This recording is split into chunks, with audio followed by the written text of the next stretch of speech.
أبو سعيد خلف بن يحيى التميمي الباجي، واللي اتسمت على اسمه أشهر المدن التونسية سيدي بوسعيد.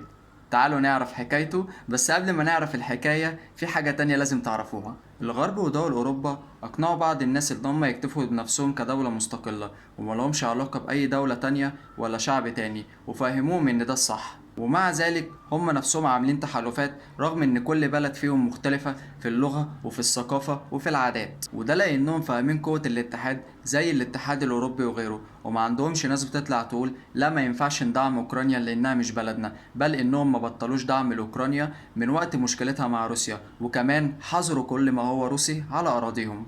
فكرة انك تبقى مهتم ببلدك وشايفها اهم شيء ده صح جدا، اللي ملوش خير في بلده ملوش خير في اي بلد تانية. بس فكرة انك ما يبقاش فارق معاك اللي بيحصل مع اخواتنا في لبنان والسودان وفلسطين بحجة انها مش بلدك، فانت محتاج تراجع انسانيتك. لانك لما تكون منزل بوست بتتعاطف فيه مع قطط وكلاب في الشارع، وتيجي عند التعاطف مع الشعوب ديت وتقول مش قضيتي، فده نفاق منك مش اكتر. بلدك هي قضيتك الاولى مهما حصل ومهما كانت جنسيتك، لكن اللي بيحصل مع اخواتنا في الدول ديت هي قضيتنا كلنا بصفة عامة. والحكاية لا ليها علاقة بانك عربي ولا حتى ديانتك ايه، لان حتى الظلم ده لو كان بيحصل مع دولة مش عربية او مع ناس غير ديانتنا كنت برضه هطلع اقول نفس الكلام. الموضوع متعلق بانسانيتك مش اكتر. تعالوا نشوف حكايتنا.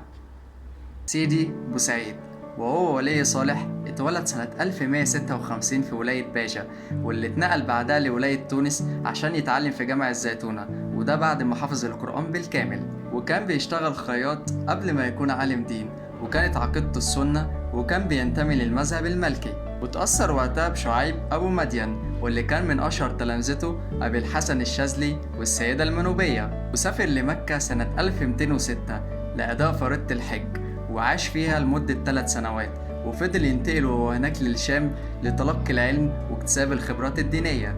وقرر يرجع لتونس سنة 1209 علشان يفيد أهل بلده بالخبرات اللي اتعلمها كلها، وأخد جبل المنارة مسكن ليه، واختار الجبل وقتها للخلوة والعبادة، واللي اتشهر وقتها بتدريس الفقه والشرع، وكمان اتميز بالإفتاء، وكان من أشهر الشخصيات وقتها بسبب الجهد اللي عمله في نشر مبادئ الإسلام، واللي استمر فيها حوالي 20 سنة. وكمان كان شخصية عسكرية متميزة، واللي كان ليه دور كبير في حماية ومراقبة الساحل التونسي ضد أي هجوم على تونس. وتوفى سيدي بوسعيد سنة 1230 في جبل المنار، واللي اتسمى الجبل بعديها والمنطقة بالكامل على اسمه، وده بعد ما أتم رسالته على أكمل وجه. والمنطقة من بعدها بقت من أجمل المدن السياحية، واللي بيزورها يوميا مئات السياح نظرا لأهميتها وجمالها السياحي.